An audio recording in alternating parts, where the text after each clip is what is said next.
अस्सलामुअलैकुम। ABN news के साथ मैं हूं आयशा फारूक और मैं हूं लुकमान अली। हेडलाइंस आप जान चुके हैं। बुलेटिन का आगाज़ करेंगे। आगाज़ में आपको बताएं, IMF वफ्द और हुकूमती टीम के दरमियान मुलाकात ख़त्म हो गई है और तारफ़ी नशिस्त हुई है। इस हवाले से आपको बताएं कि IMF वफ्द पाकिस्तान में मौजूद है और मुख्तलिफ उमूर पर बात की जाएगी। ख़ास तौर पर आइंदा बजट के हवाले से भी कहा जा रहा है कि इससे मुतल्लिक नई हिकमत अमली तय की जाएगी। मज़ीद आपको बताएं कि वफाकी वज़ीर ख़ज़ाना मोहम्मद औरंगज़ेब की मुलाकात हुई है। मुलाकात में आइंदा वफाकी बजट, मुआशी इस्तेहकाम और इस्लाहाती एजेंडे पर तफसीली गुफ्तगू हुई है। वफाकी वज़ीर ख़ज़ाना मोहम्मद औरंगज़ेब की IMF मिशन से ये मुलाकात हुई है और इस मुलाकात में वफाकी बजट, मुआशी इस्तेहकाम, इस्लाहाती एजेंडे पर गुफ्तगू की गई है। और इसके अलावा आपको बताएं कि IMF की जानिब से मुख्तलिफ उमूर पर बात की गई है।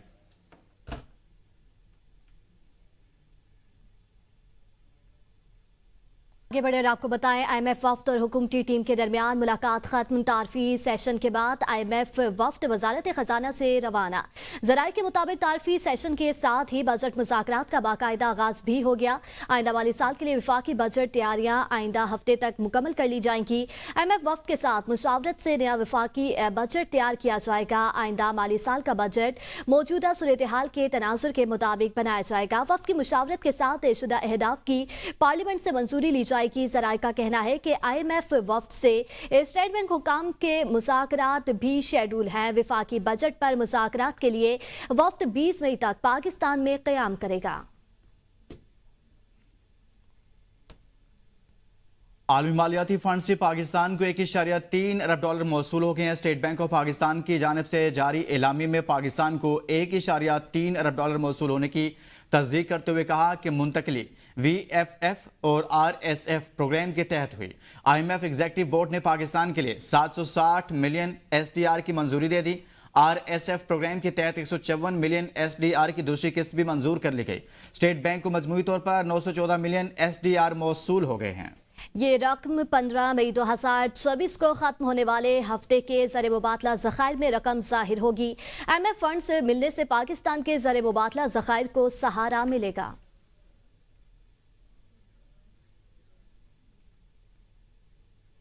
वज़ीर आज़म शहबाज शरीफ ने वफाकी काबीना का इजलास कल तलब कर लिया है। जराये के मुताबिक इजलास में खित्ते के ताज़ा सूरत हाल, खुसूसन ईरान और अमरीका के दरमियान जंग बंदी और क़याम अमन के लिए पाकिस्तान की सफारती कोशिशों पर ब्रीफिंग दिए जाने का इम्कान है। जराये का कहना है कि इजलास में तवानाई और ईंधन की सूरत हाल का भी जायजा लिया जा सकता है। वफाकी वज़ीर इत्तलात ताताड़ तकरीब से खिताब कर रहे हैं। अस्सलाम वालेकुम and a very good afternoon. It has been a privilege and an honor serving the nation, holding this portfolio of information and broadcasting, especially during the days of the May War. As Mr. Khurram Abbas rightly pointed out, that this war was imposed upon Pakistan because Pakistan has always believed in peace. Pakistan has always stood for peace.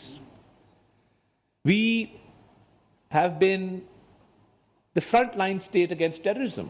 We've been a wall, a shield between the terrorists and the rest of the world. Now, there were certain inconsistencies in India's narrative and their strategy. The problem with their narrative was that they've always internalized their external issues and they've externalized their internal issues. So terrorism in India is an internal issue. It's not an external issue. The dispute of Jammu and Kashmir, as Dr. Khurram Abbas rightly pointed out, is an external issue. It's an international issue. It's an international dispute. There are United Nations Security Council resolutions giving the people, the indigenous people of Jammu and Kashmir, the right to self-determination. Now, when the Pahalgam incident happened, it was yet another example of India playing up on a false flag operation and creating a false narrative. There were so many inconsistencies.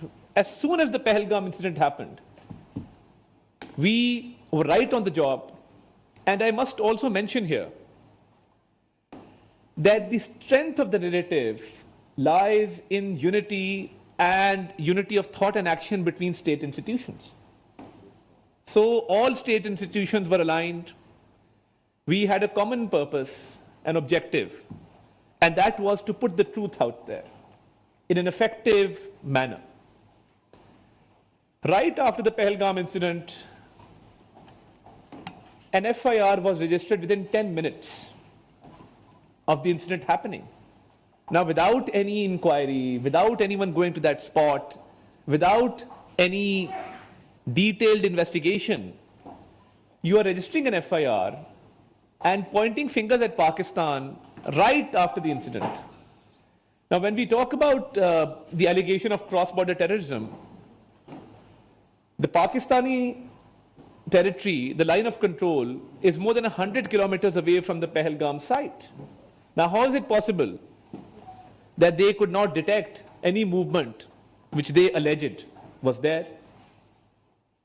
So, right from the beginning, our narrative during the May War gained strength because we expressed the truth at the right forum at the right time. Because when it comes down to narrative, it's all about saying the right thing at the right time at the right forum.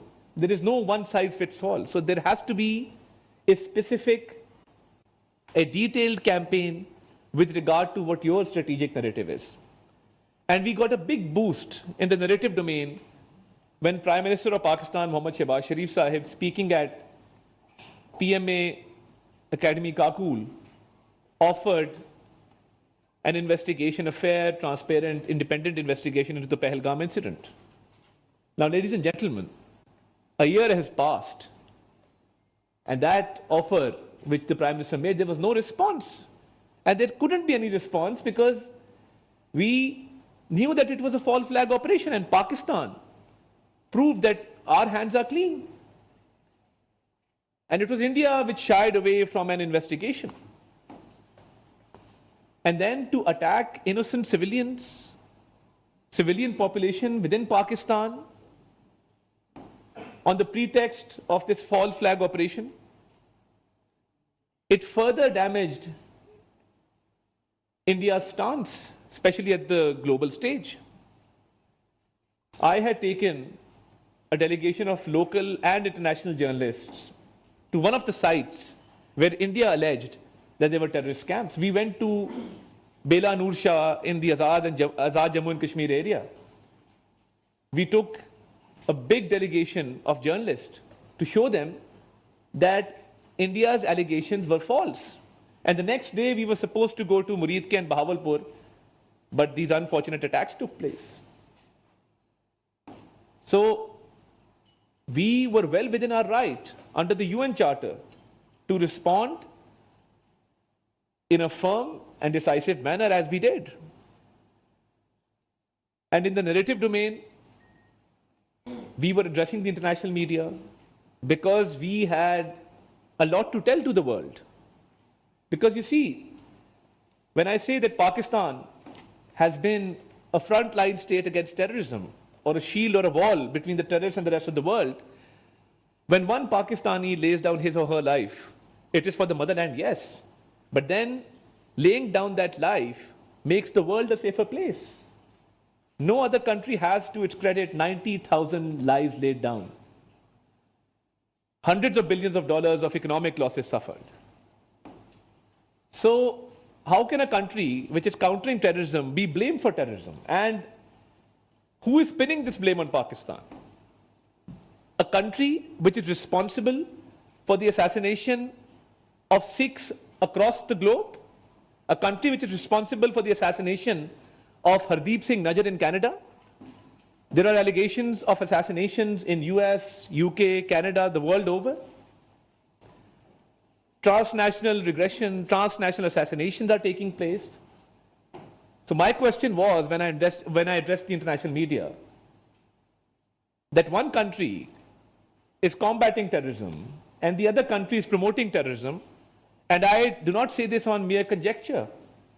I have substantial evidence to back my arguments. Wasn't Kulbhushan Yadav captured in Pakistan? Wasn't he involved in terrorist activity?